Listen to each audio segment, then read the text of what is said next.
The reason why I'm saying if you cared about Medicare or Medicaid fraud, you would kill Rick Scott is because, and not make him a prominent part of the Republican Party, is because he to this day is still also known as committing the largest Medicare fraud in U.S. history. Advocating to kill an elected representative of the government is not good, no matter what, right? I mean, there's no other perspective to have. I don't know, man. Like I keep saying, definitely don't do this, but I'm starting to tap into that 1950s conservative, better red than red, so, you know, I don't know, man. I feel like I'm getting a little radicalized. I have to check myself a little bit, but I really care so very little about what Hasan said about this guy. Who gives a fuck? This guy who steals from taxpayers, apparently? Like, why the fuck do I care?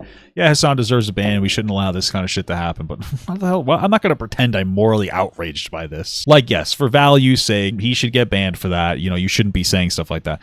But, like, this guy seems to be such a horrible person that's sitting here and basically trying to blame taxpayers for receiving, you know, health insurance when it's the companies that are the ones fucking people over. Like, he used to work for a company that fucking defrauded Medicare in a massive way. And he's sitting here complaining about the $50 billion, trying to make it seem like it's, you know, your average everyday American who's frauding Medicare or Medicaid. And it's like, no, it seems like the companies are doing that. It seems like businesses or big businesses are doing that to try to steal as much money as possible. I find it so interesting that none of these people actually care. Asmongold doesn't care. None of the people on Twitter care. Nobody's actually outraged by what Hasan's doing other than to hate him. And he is such a piece of dog shit, just to be clear. He is a bad person. Who uses his platform to be as fucking anti-Western as possible, justify, you know, Russia attacking Ukrainians and, you know, China putting Muslims in camps. And that's his whole thing, is just being anti-West. But at the end of the day, this is just not, like, you guys don't care. And, you know, he's not right at this time, but he ain't wrong either.